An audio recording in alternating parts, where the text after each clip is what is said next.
In the headlines, appeal court upholds Alex Oti's election as Abia governor. Fire guts GSM market in Jigawa. NCAA lifts suspension on airline over Abuja-bound flight arrival in Asaba. On the foreign scene, 2 dead, several injured in clashes between 2 army factions in Guinea-Bissau. Hello and welcome to Trust News Update. I am Abdurrahman Omar. Thanks for joining.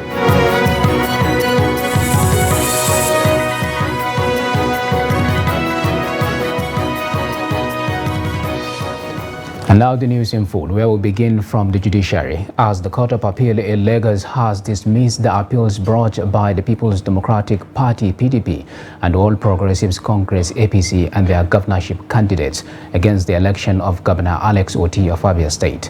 In a unanimous decision, the 3-man appeal court panel upheld the victory of Oti at the polls, saying that it is confirmed with the provisions of the Electoral Act.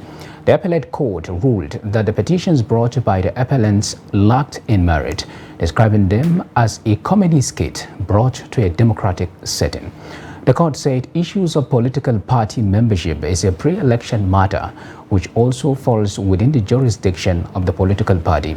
It further said since Oti joined the Labour Party, won its primary election and submitted his name to the Independent National Electoral Commission (INEC), he was qualified to contest.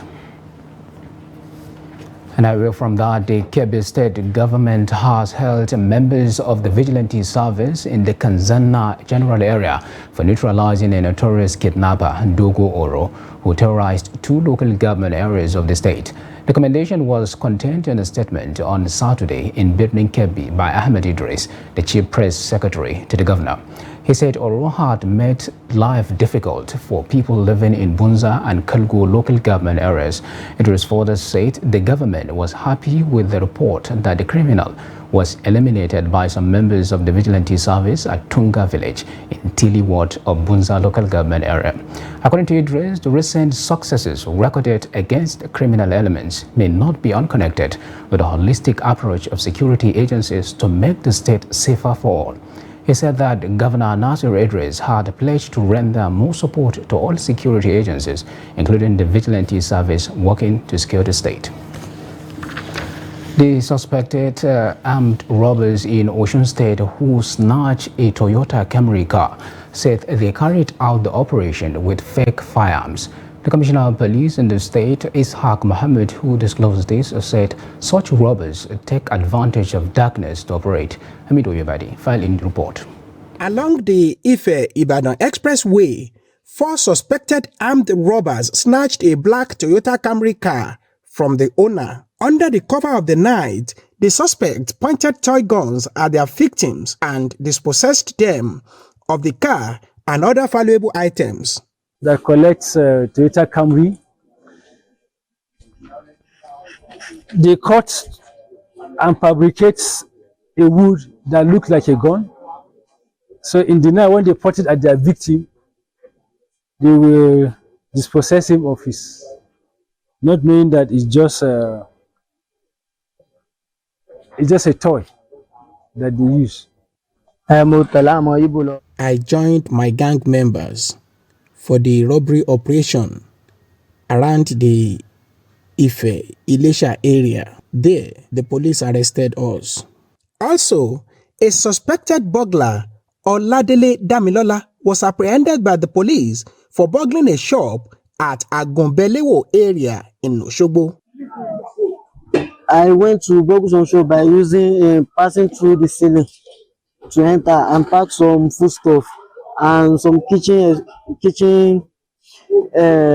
equipment, and also some gas cylinder and generator. The Commissioner of Police in the state, Ishaq Mohammed, called on residents to assist police with useful information to enable them tackle crime effectively. I would like to tell the people of Osun State that the new sheriff is in town and all the criminals should leave because we are going after them. We will leave no stone unturned to ensure that there is peace in Osun State and people should go about their lawful business. I would like to urge the general public that when they see something, they should say something. The CP said the suspects will be charged to court after investigation have been concluded. Amid Oyegbade, Trust TV News, Oshogbo. In an unfortunate incident, no fewer than 3 shops and valuables worth millions of naira were destroyed on by fire at Bakin Kaswa in Hadija local government area of Jigawa State. The spokesman of the National Security and Civil Defense Corps (NSCDC) in the state, Adamu Shehu, confirmed the incident in Dutse on Saturday. Shehu said the inferno razed 3 shops, a stall and part of a mosque in the area. He explained that although the exact cause of the fire was yet to be ascertained, eyewitness, however, claimed that the fire started from a spark from an electrical pole close to one of the shops. Shehu said the fire was put out by the combined efforts of personnel of the NSCDC, fire service, and residents of the area. According to him, no casualty was recorded in the incident, but property and valuables worth millions of naira were lost. Now, in a similar related unfortunate incident, the Senate building of the Ahmadu Bello University, Zaria, has been gutted by fire.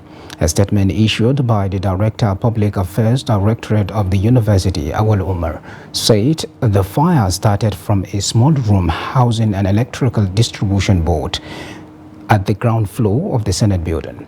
The statement, however, said the cause of the fire incident could not be immediately ascertained. According to the statement, although no injuries or casualties have been recorded, the distribution board and some obsolete public address system had been consumed by the fire. He said the timely intervention of the university firefighters and security personnel saved the situation from escalating, adding that power has since been restored to the building.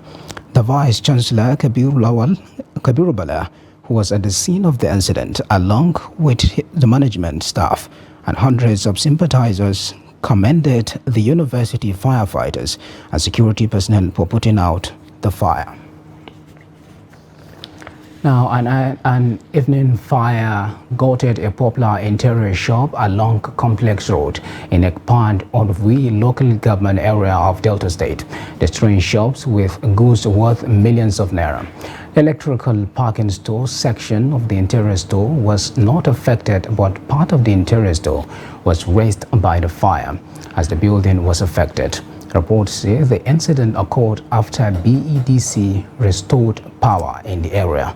It was, however, gathered that the Delta State Fire Service had been reached to rescue the situation. In a short video from the scene of the incident, some of the victims were seen making frantic efforts to salvage as much as they could before the arrival of the fire service. This is Trust TV News Update. Coming up ahead. Signal market workers demand increased pay to meet economic realities. Details of that and more after the break. Please stay with us. Human beings know what is right. If they don't want to do what is right, they will give you 1,001 reasons why they are doing the wrong things. So they see themselves as conquerors, and other people have been conquered. When the opposition and the press keep parroting that phrase, government has failed, but we will not be here, hold on, we will not be here, sitting down here, if government has failed. There has been almost a total collapse of the security outfit, and the terrorists are taking advantage of this. On that, a country that has about 923 square kilometers of arable land, not more than 2.5% has been cultivated. Of course, you, the Nigerian citizen, will also have your say via our phone-in numbers on your screen. The issue of appointment in Nigeria has become more political than doing the right thing for the country.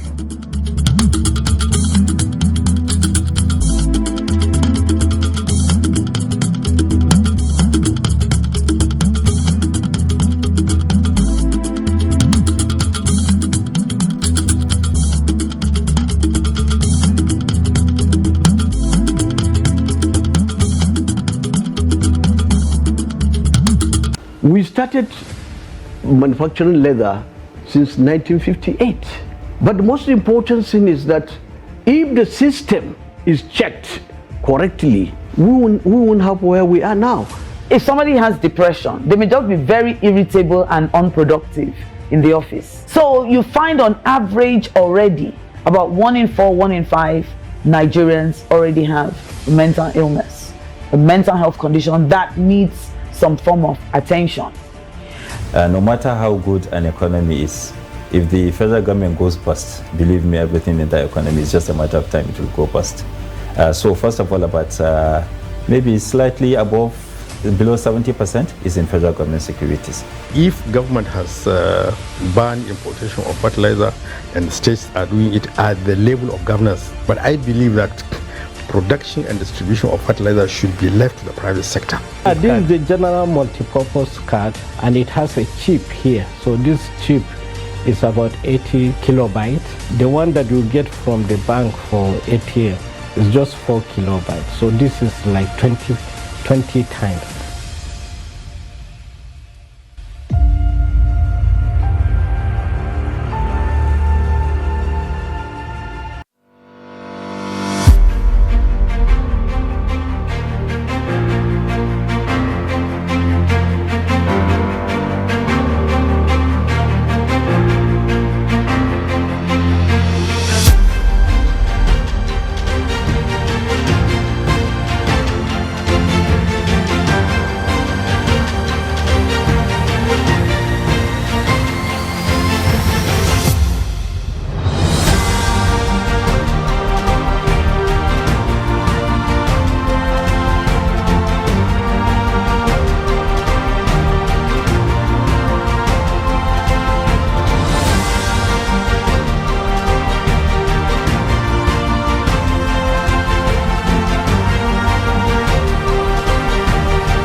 Welcome back. If you are just joining us, this is the news update on Trust TV, and here is a recap of some of our top stories.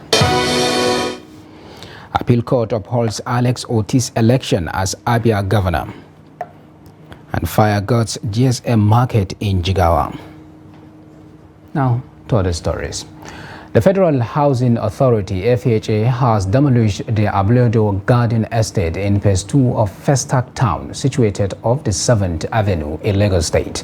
The demolition, which tore down numerous homes, leaving residents grappling with the aftermath of the colossal disaster. Trust TV's Victoria Chokolo, who recently visited the site, reports that residents who are now facing the harsh reality of their homes being reduced to rubble are imploring the federal government to come to their aid by providing them with suitable housing infrastructure. The report. The Federal Housing Authority initiated a demolition, citing non-compliance with building regulations. Many structures were found to be built on roads, while some lacked proper identification numbers. According to one estate official, a warrant issued in 2021 mandated a halt to construction, with only pre-existing structures to be accommodated and numbered. Only those who had completed their structures were to be accommodated and assigned house numbers. However, some individuals defied this directive, hence the demolition. Some affected homeowners echoed the pain and frustration brought about by the demolition. We said there is roads. We are now asking, how did the road come and where is the road going? Because this place now is more than 120 meter. So what kind of roads do they want to build in this residential area? The government knows that as a citizen, as a government, is your responsibility to provide housing, infrastructure, as social amenities. Shelter is one of them. So I don't like in a situation that the government will not provide housing, shelter for the citizen. If the citizen happen to provide shelter, they will come and destroy it. One of the affected owners is an army general residing in a house purportedly built on a road. This, the resident said, exemplifies the impartiality in the exercise, stressing the importance of treating all citizens equally, irrespective social, tribal, or religious differences. People that have not gotten their approval number, that's why they demolish their house. But some of them are paid the money, but they still demolish their house. I have one of that I'm working with.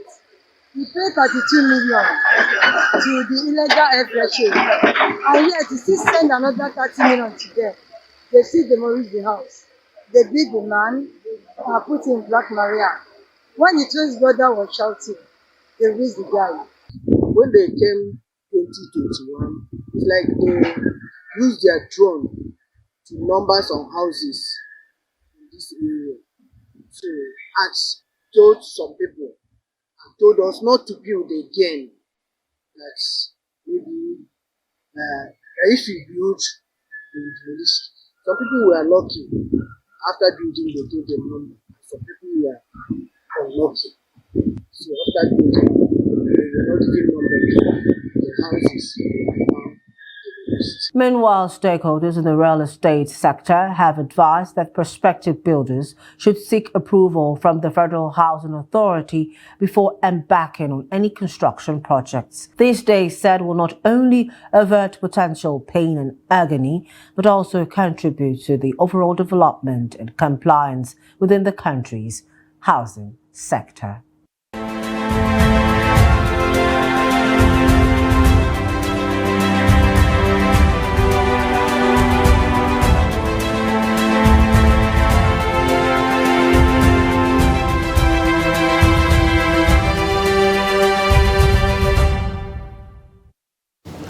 In the meantime, workers in Singa market of Kano State are calling on traders to increase their loading and uploading fee given the current economic situation in the country. And a report indicated that the laborers in the market are being paid less than expected.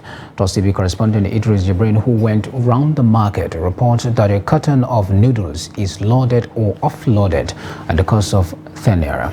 His report. Inside Singa market, hundreds of youth from different parts of Kano State and beyond engaged in different kind of job, from loading and offloading of different kind of goods. Over the years, however, there seems to be no fixed rate for what these youths do in the market. According to them, they are being paid between 7 and 10 naira per carton and between 20 and 30 naira per bag of 50 kg of rice, flour or sugar. We are talking about the issue of our increment. Before, they are paying us 10 naira. They have now increased it from 10 naira to 20 naira and from 20 naira to 40 naira. So some are paying that 40 naira. Some are still not paying the 40 naira. Before now, they are paying us 7 naira. Later, they have increased it from 7 naira to 20 naira up to 40 naira. But some are paying that amount. Some are still not paying that amount. But what we are saying here as laborers, we want to call on all traders to ensure that look at what is happening. The price of goods and services have increased. So they should also increase our rate so that we don't need to come and protest to them, or we don't need to go anywhere complaining about how they are paying us. According to the chairman of the laborers, there is no standard price for loading and offloading goods in the market. He said some traders pay more than others, depending the nature of the goods. Honestly, there is no standard rate of what they are paying us laborers in this market. But now, thank God, we have a Singa Market Development Association, which is trying to come up with a fixed price. And as I am talking to you now, this market union is trying to bring together all laborers in the market so that we can have a fixed price. But unfortunately, I must tell you that we don't have fixed price as to how they are paying our laborers in this market.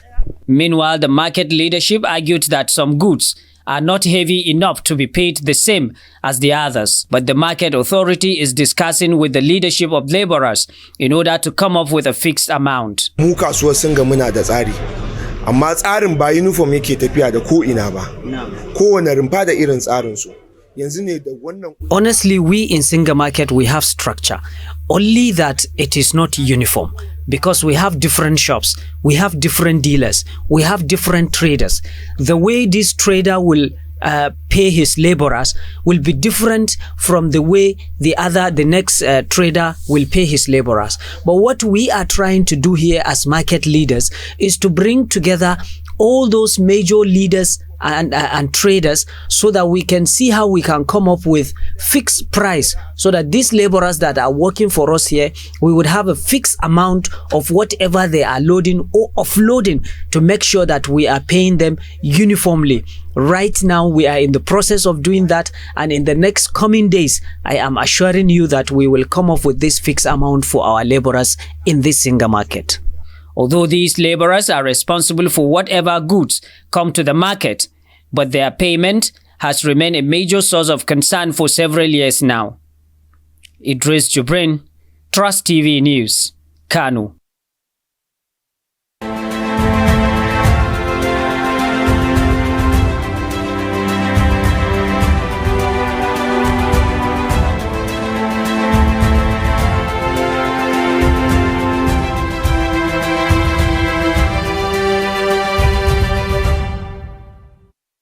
In another development, the Nigerian Civil Aviation Authority (NCAA) has lifted the suspension placed on the Part G operation specifications of United Nigeria Airlines.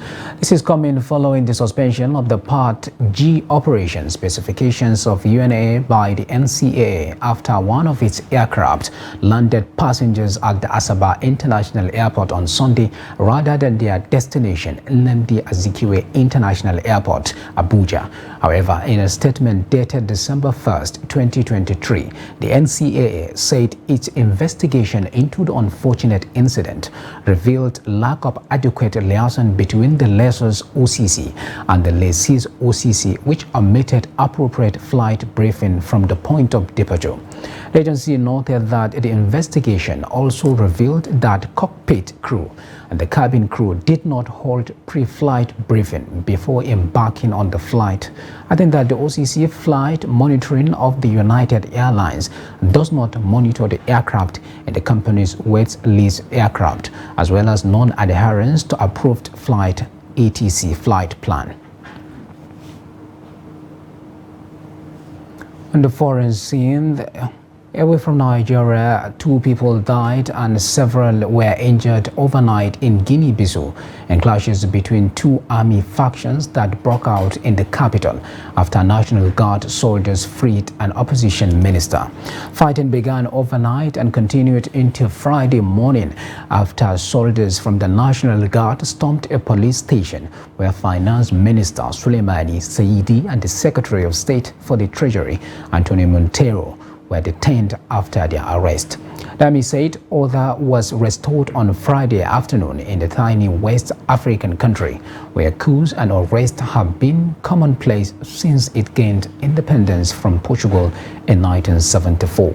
Saidi is a member of the former ruling PAIGC party, which led the coalition that won a majority in legislative elections in June. The result halted President Umaru Sissoco Embalo's plans to push through a constitutional change that will have allowed him to consolidate power by removing the country's semi-presidential system, which PEC is opposed to. In the meantime, the Economic Community of West African States, ECOWAS, has condemned the latest outbreak of fighting in Guinea-Bissau, where the situation had returned to calm. Clashes between members of the National Guard and Special Forces of the Presidential Guard broke out in the capital, Bissau, leaving 2 dead. In a statement, ECOWAS further called for the arrest and prosecution of the perpetrators of the incident in accordance with the law. And on sports news, Samuel Kehinde has beaten Gabriel Olufunmilayo 2-1 to win the inaugural Mailafia Memorial Men's Open Tournament in Abuja. Gabriel Olufunmilayo retired in the third set after sustaining a minor injury in the final to give room for Samuel Kehinde to emerge champion. In the semi-final matches, Samuel Kehinde defeated Abel Shedrack 3-0, while Gabriel Olufunmilayo beat Farouk Suleiman 3-0 respectively. Sponsor of the tournament, Yakubu Mailafia, said there is room for improvement in subsequent editions. Mailafia, a chief superintendent of police, applauded the technical crew who made the Open a success and revealed that plans are underway to have more tournaments in the north to encourage the youth. Still on sports news, the Nigeria Volleyball Federation (NBF) has invited 20 players ahead of the 2023 Association of National Olympic Committees of Africa (ANOCA) Games in Togo. The 2023 ANOCA Zone Third Games is scheduled for the 3rd to 9th December in Lomé, Togo. The NVBF approved the appointment of Elishama Elam and Segun Abinde as coaches to lead the team to the ANOCA Zone Third Games, while Ejioma Okpabi of Coast Spikers has been named captain of the side. The most valuable player, MVP of the 2023 Nigeria Volleyball Premier League, Mariam Osman, has been handed her first senior call of the NBF due to her explosive performance at the league. The NBF has called for the first time CNS Spikers setter Gift Markel and Coast Spikers middle Sarah Ali. The technical director of the Nigeria Volleyball Federation, Martin Melandi, said the ANOCA Games will be used as a training tool ahead of next year's African Games qualifiers. And with that, we have come to the end of the Trust TV News Update. Do not forget to follow us across all our media platforms and our YouTube live stream for more news programs and documentary. I am Abdurrahman Omar. Thanks for watching and bye for now.